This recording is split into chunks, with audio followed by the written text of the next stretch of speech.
So the next step on our journey with friction would be to look at when we apply a sufficient force that the object is actually going to start moving. Once the object starts moving, static friction is going to get thrown out the window. That's when we're going to start to discuss kinetic friction. So kinetic friction is going to deal with that force that is going to directly oppose the motion of the object. Now in static friction, we got to say that F net was equal to 0. Kinetic friction, it's going to depend on the situation. So if we have an object, if it happens to be undergoing accelerated motion, F net is still going to equal ma with Newton's second law applying. But if the object happens to be undergoing uniform motion, constant velocity, it's not going to have an acceleration. In that case, we could set F net equals 0.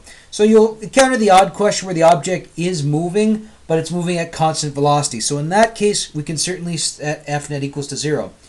On inclined planes, where the direction of kinetic friction is going, it's going to depend on, again, what the object's doing.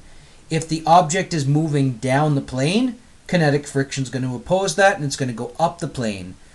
However, if the object is being pushed up the plane, let's say you have a U-Haul truck, you get those ladders, it kind of looks like this. Again, sorry, my sketching's really bad. So, here's your U-Haul truck in all its glory. You want to get something in here, you might get like a ramp from U-Haul. You got to push something up that ramp. So push that box up the ramp. If you're pushing up the ramp, kinetic friction is going to want to oppose you. So if you're pushing something up the ramp, kinetic friction is going to oppose you. So it's going to be going down the plane. So where kinetic friction is going to go on an inclined plane, you have to look at what's actually happening. But we're not going to try and trick you with these questions. As long as you remember that friction will always oppose your motion, the direction of your motion or intended motion, you'll be good to go. So the last thing I just want to mention before we get into the real nitty-gritty is that this hard and fast rule that we have here is that our magnitude of kinetic friction, it's never going to be greater than the maximum magnitude of the force of static friction.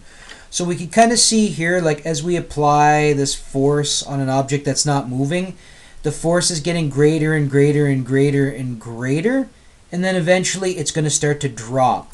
This point where it starts to drop, that's where it's going to begin to move. And it's kind of like I think the expression here goes, it's harder to start than it is, what is the expression? Goes along the line of it's harder to start doing something than already continuing to do something that you're already doing. Well, kind of same thing with friction. If something's not moving, it's a lot harder to get it to move. Whereas if it's already in motion, you still have some resistance, but it's going to be easier to move. And the reason for that, it has to do with looking at this at sort of a microscopic level. And if I go back in the notes, I have kind of this image here. We have a box on a surface, and a lot of surfaces, they look very smooth and they look nice and clean.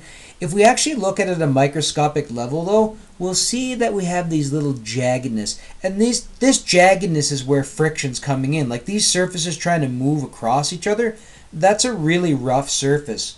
What happens when the object is not moving? These irregularities in the surface, they kind of start to mesh together. So when you're trying to move this object, you have to kind of break those bonds of those parts joining together. Once the object's already moving, however, these two surfaces, those irregularities, they're not meshing together, so it's a lot easier to move in that context. So the next thing that we're going to start to look at is we're going to start to look at coefficients of friction and how to use that in our calculations of friction, or the force of friction.